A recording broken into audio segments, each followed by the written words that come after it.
Hello friends, ज्ञान study classes channel में आपका स्वागत है। आज का जो विषय है भारत छोड़ो आंदोलन, यानी भारतीय स्वतंत्रता संग्राम के लिए जो अंतिम भारत की आज़ादी की लड़ाई के लिए जो चली थी, वह अंतिम भारत छोड़ो आंदोलन था। तो हम देखते हैं कि भारत छोड़ो आंदोलन यानी ये 14 जुलाई 1942 को वर्धा में गुजरात में एक कांग्रेस कार्य समिति की एक बैठक हुई थी और गांधी जी को यह आंदोलन छेड़ने के लिए अधिकृत किया गया था। लेकिन 8 अगस्त 1942 को बम्बे में कार्यकारिणी समिति की बैठक हुई वहीं, और जिसमें अंग्रेज से भारत छोड़ने और काम चलाओ सरकार गठन करने की बात कही गई। इस बैठक में, इसी अधिवेशन में देखते हैं गांधी जी के भारत छोड़ो प्रस्ताव पर कुछ विरोध के स्वर होकर उभरे लोग, जिसे चुनौती देते हुए महात्मा गांधी ने कहा था, यदि संघर्ष का यह प्रस्ताव नहीं स्वीकार किया गया तो मैं एक मुट्ठी बालू से ही कांग्रेस से भी बड़ा आंदोलन खड़ा कर दूंगा। इस प्रकार हम देखते हैं 8 अगस्त 1942 को एक ऐतिहासिक ग्वालियर टैंक मैदान में एक बैठक हुई। यहीं पर इसी समय इसी कार्यकारिणी की एक बैठक हुई। बैठक में जो वर्धा प्रस्ताव की पुष्टि बातें हुई वर्धा में, उसकी यहाँ पर पुष्टि हो गई।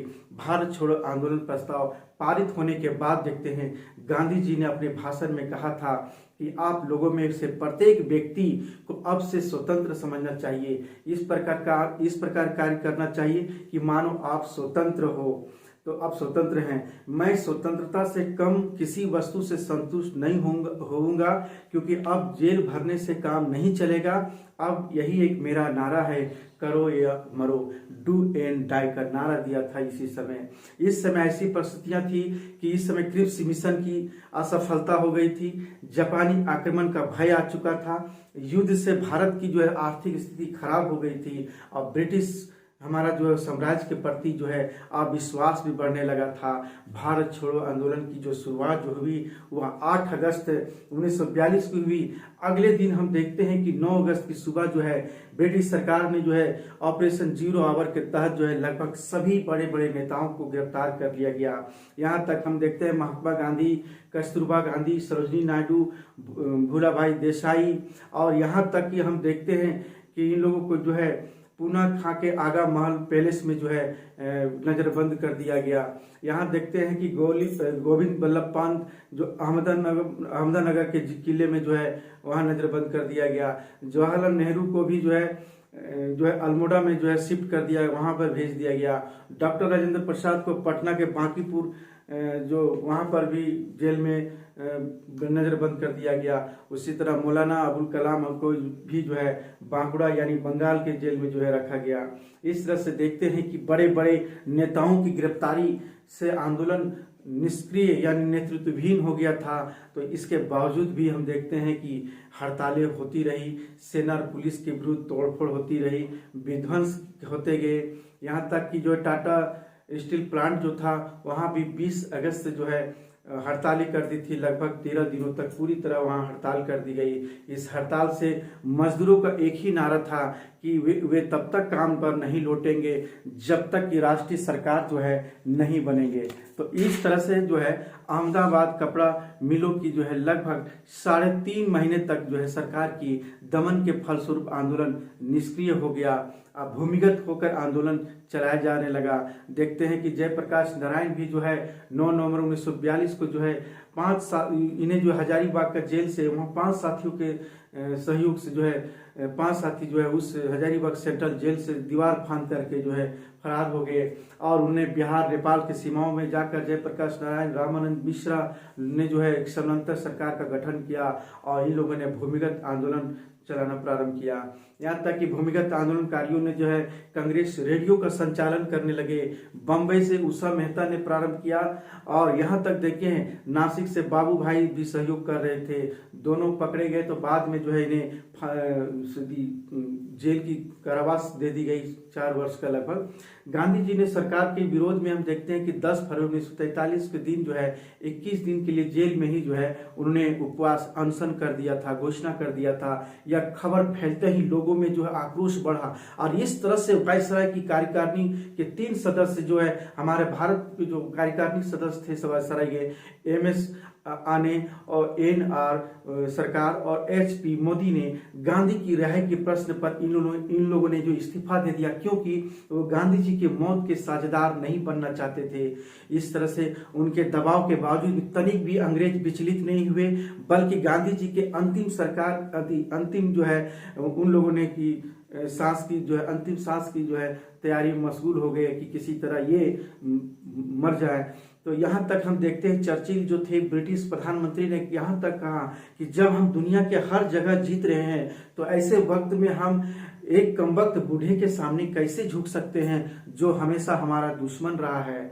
इस तरह से स्टेटमेंट दिया। इधर हम देखते हैं मुस्लिम लीग ने भी इस आंदोलन से जो है अपने को अलग रखा, लेकिन इसके बावजूद भी जो है मुसलमानों ने मुस्लिम लीग की अवहेलना कर जो है इसमें कुछ मुस्लिमों ने सक्रिय भूमिका निभाई। यहाँ तक है मुस्लिम लीग ने जो है 1943 में अपने कराची अधिवेशन में बांटो और भागो का नारा दिया। यहाँ तक हम देखते हैं कि 23 मार्च 1900 जो है हमारा 42 को जो है मुस्लिम लीग ने जो है पाकिस्तान का जो है ये हमारा जो है ये नारा दिया। तो इस तरह से हम देखते हैं कि इस समय जो है भारत छोड़ो आंदोलन, तो भारत छोड़ो आंदोलन का हम देखते हैं कि सबसे पहले जो है ये कारण क्या था। कारण यही था कि एक तत्कालीन कारण था कि क्रिप्स मिशन की असफलता हो चुकी थी।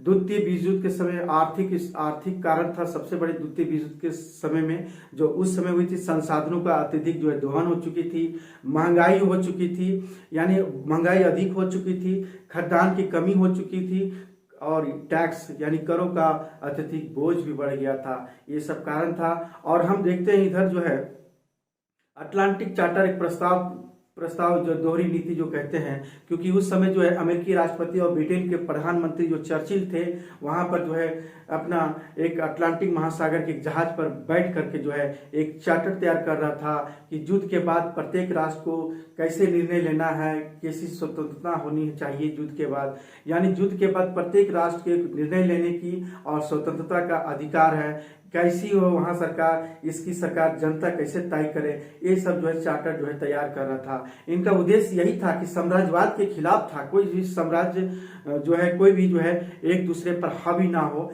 इस तरह से अपनी स्वतंत्र विचार होनी चाहिए। यह उद्देश्य साम्राज्यवाद के खिलाफ था। ब्रिटेन के प्रधानमंत्री चर्चिल ने कहा था कि अटलांटिक चार्टर जो भारत पर लागू नहीं होगा, उनकी अपनी जिज्ञासा थी, उनकी अपनी अभिलाषा थी कि भारत पर नहीं लागू होगा तो हम जो है उस पर हावी होंगे, जैसे उपनिवेश बना के रखे थे वैसे ही अपनी नीति लागू करनी चाह रही थी। इसी तरह देखते हैं एक कारण और भी था, सरदार की नीति था, या सरदार कहने का मतलब पीछे हटने की नीति, यानी सभी संसाधन को नष्ट करके पीछे हटना। जहां सरकार द्वितीय विश्व युद्ध के समय में ऐसा ही नीति था, जहां जहां ब्रिटिश सरकार जो है हार हो रही थी वहीं पर जब सभी संसाधन जो है नष्ट कर करके पीछे हट जाती थी, और जहां हार हो रही थी ऐसे समय में जो है ये सरदार की नीति लागू किया था ब्रिटिश सरकार। उसी तरह अगला एक और देखते हैं कि रंग भेद और नस्ल भेद, जैसे रंगून, सिंगापुर, इंडोनेशिया से बहुत सारा अंग्रेज सैनिक जो है जहां ये हार हो रही थी वहां से जो है भारी सभी लोग सैनिक जो है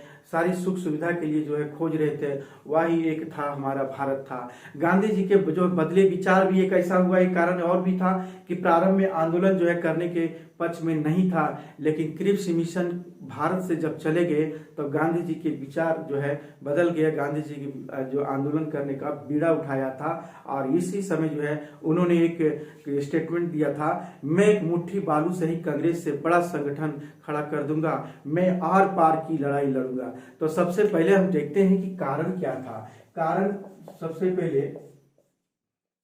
हमारा जो है कारण था हमारा ये तत्कालिक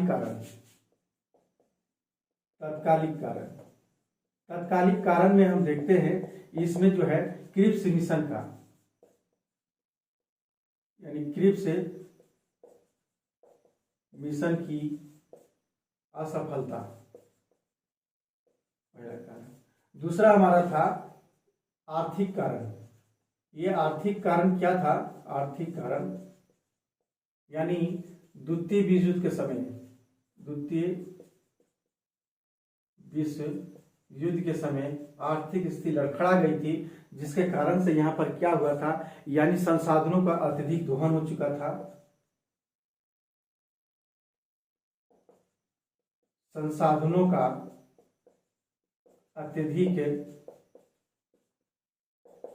दोहन हो चुका था, दोहन।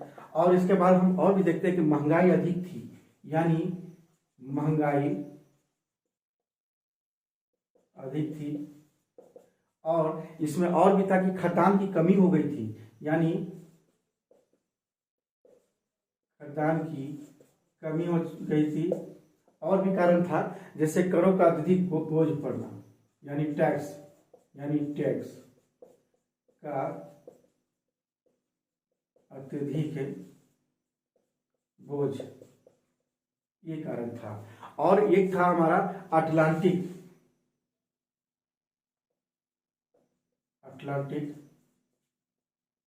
महासागर, ये अटलांटिक महा चार्टर एक्ट था, यानी चार्टर एक्ट है, ये बनाई गई थी। ये चार्टर एक्ट जो है पर ये दोहरी नीति,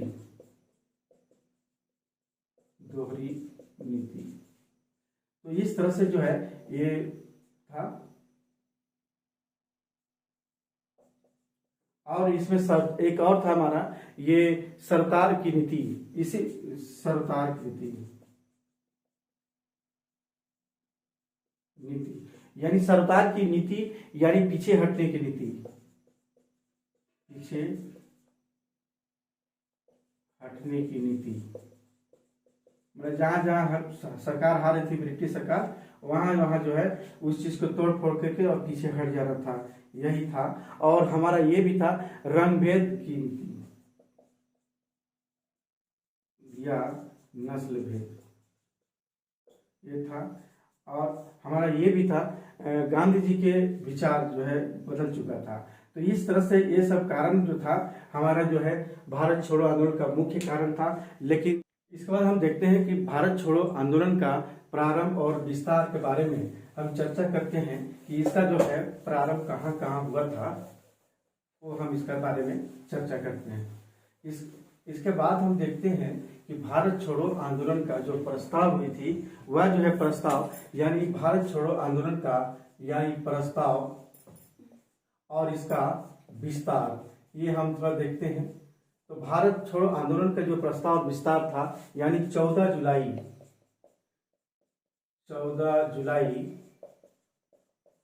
1942 को, यानी 1942 ईस्वी को जो है वर्धा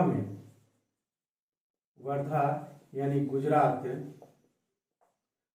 में जो है, यानी कांग्रेस की बैठक हुई। गुजरात में कांग्रेस की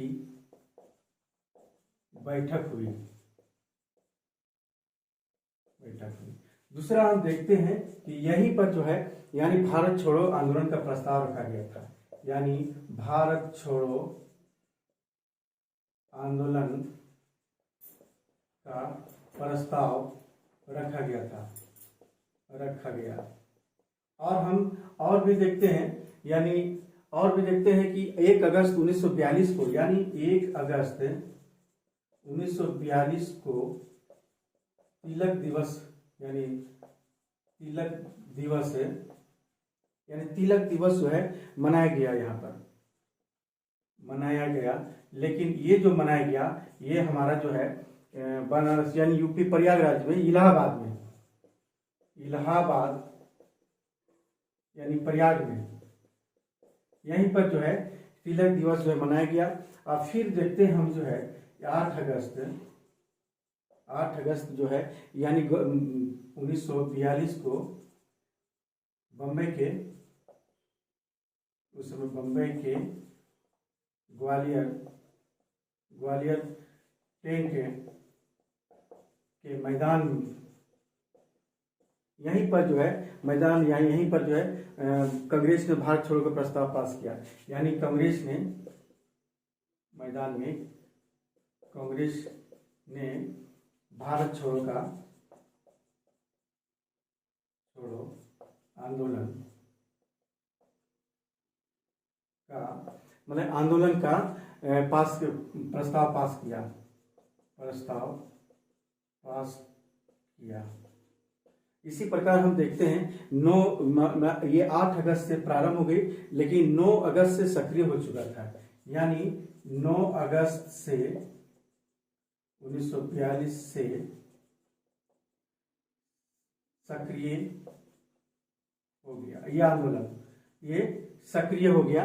और यह जो हम देखते हैं कि प्रस्ताव यानी प्रस्ताव कौन रखा था, यानी प्रस्ताव जो बनाया था, यानी प्रस्ताव वो महात्मा गांधी जी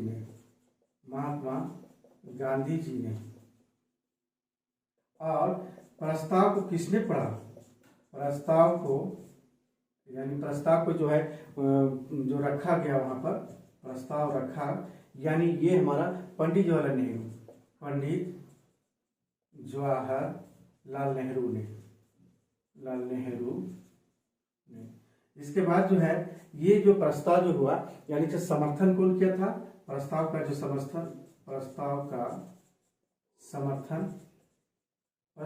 समर्थन था वह हमारा सरदार वल्लभ भाई पटेल थे।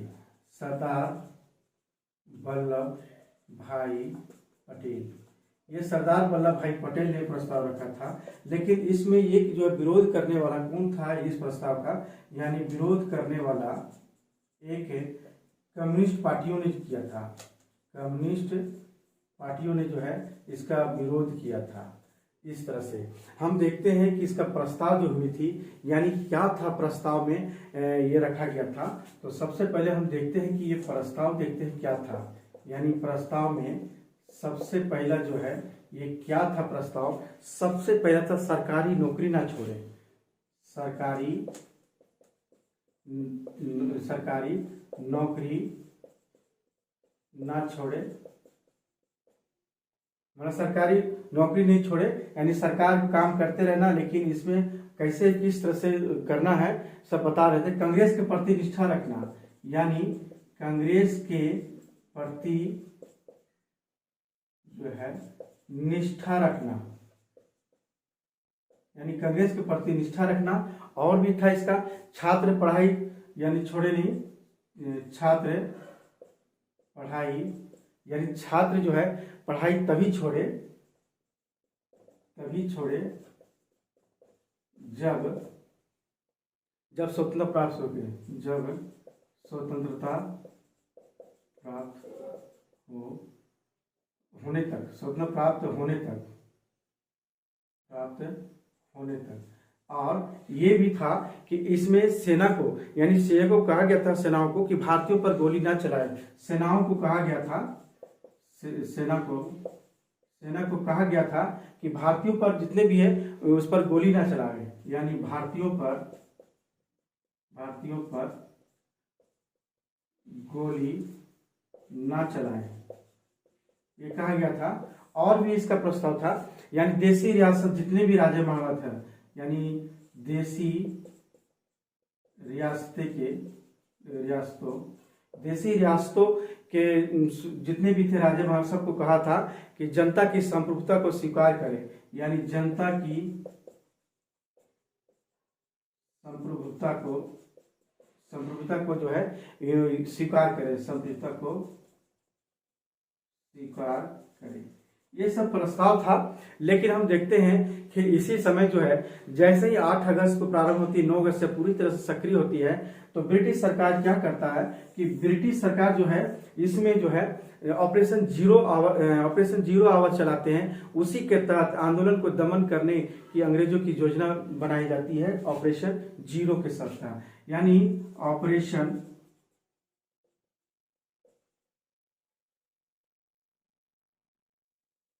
Operation zero hour. ये बहुत इम्पोर्टेंट है कि ये भारत छोड़ो आंदोलन के समय अंग्रेजों ने किस ऑपरेशन चलाया था? Zero hour. यानी ये क्या क्या था? आंदोलन को दमन करने के लिए अंग्रेजों ने यह ऑपरेशन चलाया था, यह ऑपरेशन चलाया था। यह हम देखते हैं इसमें इसमें 9 अगस्त 1942 के लगभग सभी यानी 1942 का जितने भी थे प्रमुख नेता गिरफ्तार हो गए। यानी 9 अगस्त यानी जितने भी नेता थे आंदोलन को जो है, जितने भी प्रमुख नेता यानी सभी प्रमुख नेता गिरफ्तार हो गए। सभी नेता गिरफ्तार हो गए। कांग्रेस को अवैध संस्था घोषित कर दिया गया। यानी कांग्रेस को, यहां थोड़ा लिख लेंगे, नोट कर लेंगे, यानी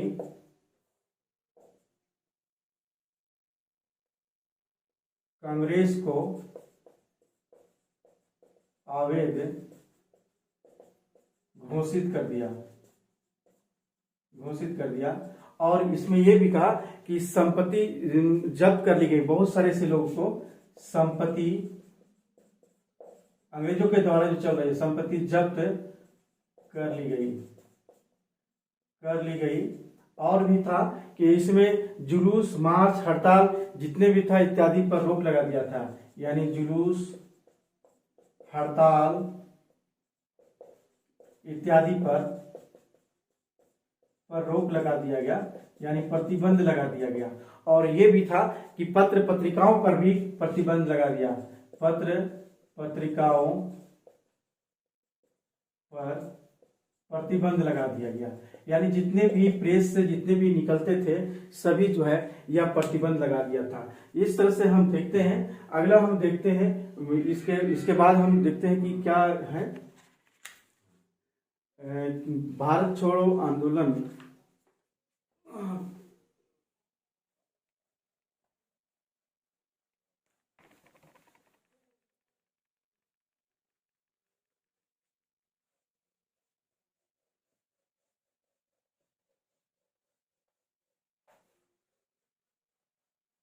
इसके बाद हम देखते हैं कि इसमें जो कैसे जो है गिरफ्तार कहाँ कहाँ करके जो है सबको छोड़ दिया गया।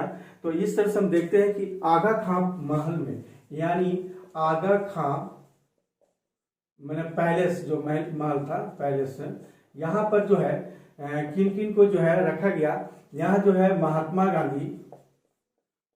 गांधी जी को, जो यहीं पर इन्होंने जो है यानी अनशन किए थे। यहीं पर जो है अनशन भी किए थे। 21 दिन किए थे अनशन यहाँ। यानी 9 फरवरी 1943 को, और बाद में जो है अनशन जो तोड़ दिया, यानी 3 मार्च को लगभग शायद 3 मार्च को जो है समाप्त कर दिया। यानी 3 मार्च को इन्होंने समाप्त कर दिया। इसके बाद इनके साथ में इनकी पत्नी जो थी कस्तूरबा गांधी ये थी। और इसके साथ जो है एक और थे जो है महादेव देसाई। ये सचिव रहते हैं गांधी जी के, इनके सचिव रहते हैं। ये दोनों की जो है ये देखते हैं इसी पैलेस में इनकी मृत्यु हो गई। यानी इसी पैलेस में इनकी मृत्यु हो गई दोनों की। और इनकी जो ये थी ये समाधि भी यहीं पर है। इनकी समाधि भी यहीं पर है। इसके अलावा और भी थे आगा खां महल में, जैसे सरोजनी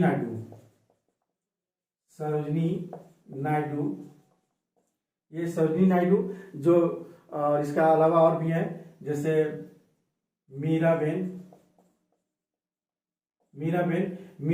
तो जानते हैं कि हम लोग जो है ये मेडलिन स्लेट के नाम से जानता है। Madeleine Slade. और मीराबेन के साथ में और भी थे सुशीला नायर। ये जो महात्मा गांधी जी का जो है, यानी गांधी जी के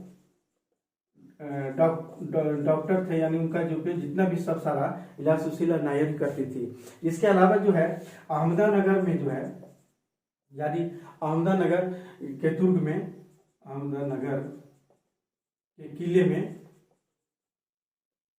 यानी अहमदानगर के किले में लगभग जो है बहुत अहमदनगर के किले में हम देखते हैं कि इस समय जो है सभी जितने भी थे, सभी अन्य बड़े नेता बड़े नेताओं को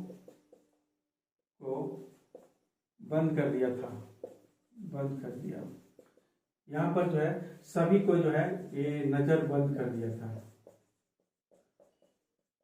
अहमदनगर किले में। और इसमें गोविंद बल्लभ पंत थे, गोविंद बल्लभ पंत थे। और हम ये भी देखते हैं कि जवाहरलाल नेहरू को भी, यानी जवाहरलाल नेहरू को जो है ये क्या करते हैं, इनको भी जो है यहीं पर रहते हैं अहमदनगर, लेकिन बाद में जो है शिफ्ट कर दिया जाता है, यानी अल्मोड़ा में, अल्मोड़ा जेल में वहां पर कर दिया जाता है। इसी प्रकार हम देखते हैं डॉक्टर राजेंद्र प्रसाद, ये इनको जो है यानी बिहार यानी पटना के बांकीपुर जेल में जो है यहीं पर रखा जाता है। इसी तरह मौलाना अबुल कलाम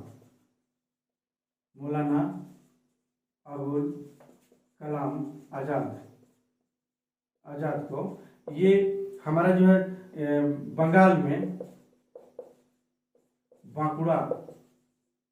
बांकुड़ा में जो है इसे छोड़ दिया जाता है। इसी पर देखते हैं कि यह लगभग जो है सभी जो है जितने बड़े नेता थे, सभी नेता जो है ये नजरबंद हो चुके थे और बहुत ही निष्क्रिय हो चुका था। यानी हम देखते हैं कि जनता का नेतृत्व जो है संभालने वाला जो था वह कौन था, यानी सबसे पहले तो है जनता का नेतृत्व संभालने के लिए जो सबसे पहले देखते हैं, यानी जनता का नेतृत्व करने के लिए, जनता का जो नेतृत्व करने के लिए हम देखते हैं कि कौन कौन से किया। भूमिगत रूप से बहुत ऐसे लोग थे जो अपनी भूमिगत रूप से जो है आंदोलन चलाए। फिर और देखते हैं कि भूमिगत रूप से रेडियो भी चलाए, समानांतर सरकारें भी चलाई। तो हम देखते हैं कि इस समय जो है भूमिगत हो करके यानी गतिविधियां प्रारंभ की, भूमिगत गतिविधियां। और यहाँ पे देखते हैं कि भूमिगत रूप से रेडियो के प्रसारण के द्वारा, यानी भूमिगत रूप से जो है रेडियो का प्रसारण करके यानी आंदोलन चालू रखा। यहाँ पर देखते हैं समानांतर सरकार की भी गठन किया, समानांतर सरकार की गठन करने का पूरा प्रयास किया सभी जगह। तो इस तरह से हम देखते हैं। अगला हम इसके बारे में देखते हैं कि जो है क्या हुआ, इसको नोट करते जाएंगे।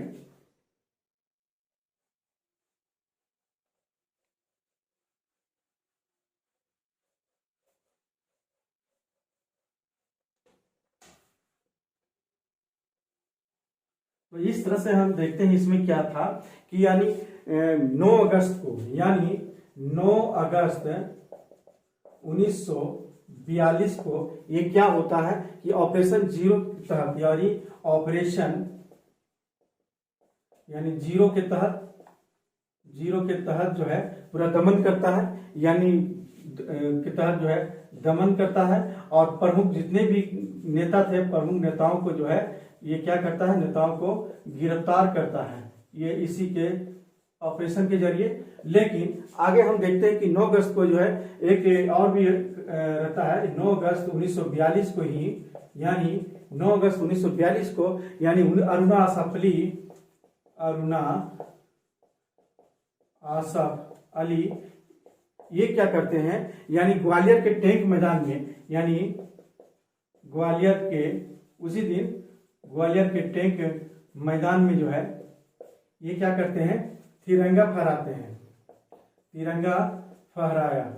और ये क्या करते हैं कि तिरंगा फहराने के बाद यानी झंडा फहराओ आंदोलन प्रारंभ किया था, यानी झंडा फहराओ आंदोलन की अध्यक्षता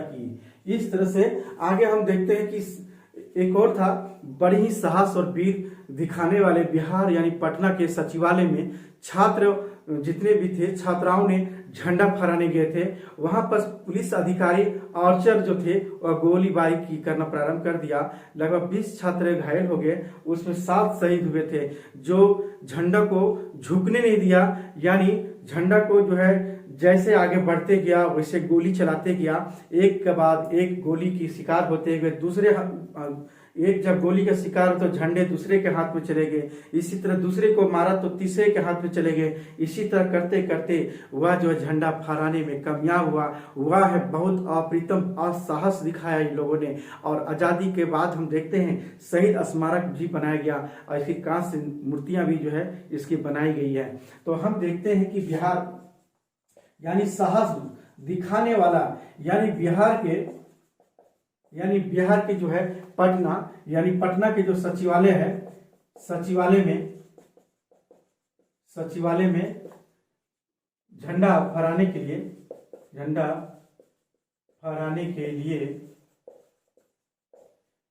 छात्रों ने साहस के साथ किया। झंडा फहराने के लिए छात्रों ने साहस के साथ फहराया। इन्होंने जो है इसमें आर्चर महोदय ने, यानी आर्चर जो थे ब्रिटिश आर्चर ने जो है गोलीबारी की, लेकिन 7 छात्र शहीद हो गए। 7 छात्र शहीद हुए और इसमें घायल जो लगभग 20 हो चुके थे। इसी तरह हम 9 अगस्त को हम देखते हैं, यानी 9 अगस्त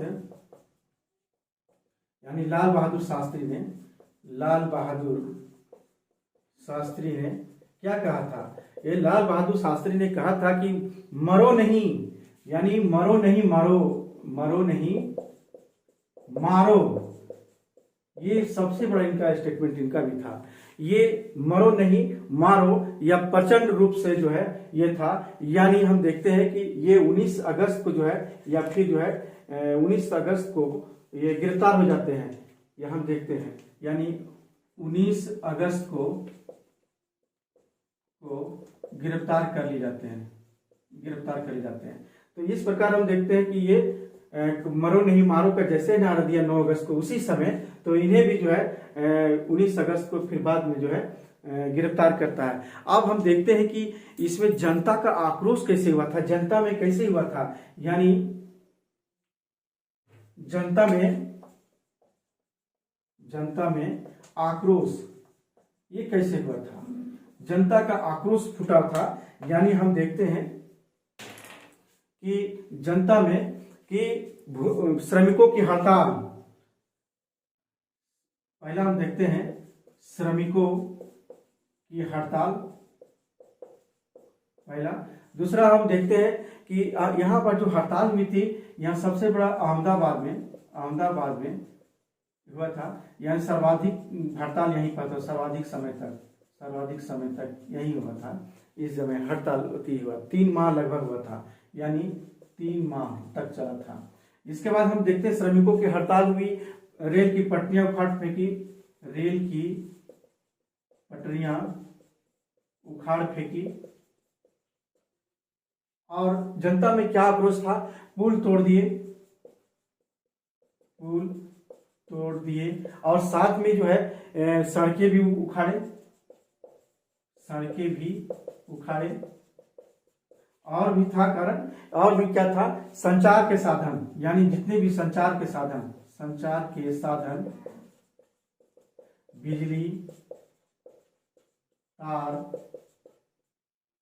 बिजली तार और जितने भी संचार के साधन था सभी नष्ट कर दिए। जनताओं ने जो है हर जगह पर जो है नष्ट करना प्रारंभ किया। सरकारी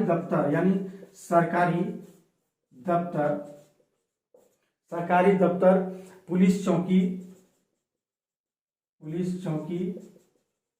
ये सब पर जो है हमला किया गया, यानी तोड़ दिया गया। डाकघर भी नष्ट कर दिया गया। यानी जहां जो मिलता था वैसा करता। ब्रिटिश सरकार जो है रोक के बावजूद भी मतलब कि ब्रिटिश सरकार क्या है रोक लगाया था, लेकिन रोक के बावजूद भी क्या था, जनसभाएं हुई, यानी जनसभा हुई, हड़ताल हुई, जुलूस हुआ, यानी ये सब प्रारंभ हो गया था।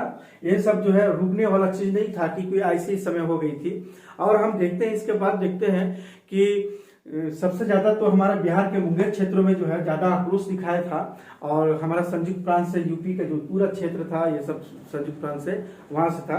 अगर हम देखते हैं कि भूमिगत गतिविधियां, जयप्रकाश नारायण भी जो थे हजारीबाग जेल से 5 साथियों के साथ फरार हो गए थे, यानी उन्होंने फरार होकर केंद्रीय संग्राम समिति बना करके आंदोलन चलाया था। राम मनोहर लोहिया ये भी थे ये भी भूमिगत रूप से जो है आंदोलन प्रारंभ कर दिए थे। बीजू पटनायक और अरुणा असफ अली, सुचिता कृपलानी, उषा मेहता, यूसुफ मेहर अली, ये सब जितने भी थे सभी भूमिगत रूप से जो है अपनी आंदोलन को गतिविधियां चला ही रहे थे। तो भूमिगत रेडियो में हम देखते हैं कि भूमिगत रेडियो के द्वारा 3 माह तक यह चली थी। बम्बे और नासिक के क्षेत्रों में रेडियो प्रसारण हो रही थी। प्रसारण में देखते हैं भाषण जो है राम मनोहर लोहिया करते थे। नेताओं के पहले रिकॉर्ड का भाषण किया जाता था, और यहाँ गांधी, नेहरू, पटेल इत्यादि जितने भी थे सभी नेताओं का रिकॉर्ड भाषण पहले ही हो चुका रहता था। और ये कार्यक्रम यही था, यानी कार्यक्रम वॉइस ऑफ फ्रीडम, यानी वॉइस ऑफ यानी फ्रीडम, ये था हमारा ये कार्यक्रम था, यानी हमारा जो है ये प्रसारण था, यानी ये कार्यक्रम जिसको बोलते हैं कार्यक्रम था। इसके बाद हम देखते हैं कि कार्यक्रम, लेकिन इसके जो बुलेटिन था, इसका बुलेटिन जो होता था उस समय, बुलेटिन जो है यही होता था डू एंड डाई, यानी बुलेटिन का नाम होता था डू एंड डाई होता था। और हम यहाँ भी देखते हैं कि इस समय गुप्त स्थानों पर जो लोग जगह जगह बदलते रहते थे। 14 अगस्त 1942 को हम देखते हैं कि उषा मेहता ने जो है ये सबसे पहले प्रारंभ किया था। राम मनोहर लोहिया भी थे, बीएम खाकर भी थे। यहाँ तक हम देखते हैं कि बीटल भाई झावेरी है वो भी थे, एक नारदीमन पेंटर है वो भी थे। तो इस तरह से जो है देखिए गुप्त यानी इन्होंने भूमिगत रूप से यहाँ आंदोलन चलाया था। इसके बाद हम देखते हैं कि समानांतर सरकारें, यानी समानांतर सरकारें बलिया, गाजीपुर, संयुक्त प्रांत जो क्षेत्र है यहाँ सबसे पहली समानांतर सरकारें बनाई गई चीतू पांडे के नेतृत्व में, जो बाद में जो है अंग्रेज जो लोग जो है ब्रिटिश लोग जो है वायुसेना का प्रयोग किया गया यहाँ पर। जो उसके बाद हम देखते हैं सतारा में भी सबसे लंबे समय तक चली। यहाँ पर जो है 1945 तक चला। यहाँ की जो सरकारें जो समानांतर सरकार जो चलाई थी उसको प्रति सरकार कहा जाता है। यहाँ पर बी चौहान और नाना पाटिल के नेतृत्व में हुआ था। यहाँ पर पुस्तकालय, नशाबंदी, न्याय की जो व्यवस्था ये सब सारा करवाए थे इन लोगों ने। इसके बाद एक और है ताम्रलिप्त यानी बंगाल का क्षेत्र है, वहां भी जो है सतीश सावंत के नेतृत्व में जो है यहाँ भी समांतर सरकार चलाई थी जो 1944 तक चला था। इसे जातीय सरकार कहा जाता था। स्कूलों की अनुदान भी दिया। इस तरह से सशस्त्र एक विद्या वाहिनी जो है सेना का भी गठन किया था। इस तरह से ये भारत छोड़ो आंदोलन था। यह भारत छोड़ो आंदोलन में पूरी भारत जो है इसमें भिड़ गए थे, यानी गांधी जी का सबसे महत्वपूर्ण करो या मरो, डू एंड डाई का नारा देकर जो है लोगों को आह्वान किया दिया था। यह था भारत छोड़ो आंदोलन। अब दूसरा हम देखते हैं कि इसके बाद जो है भारत छोड़ो आंदोलन में महिलाओं का क्या योगदान था।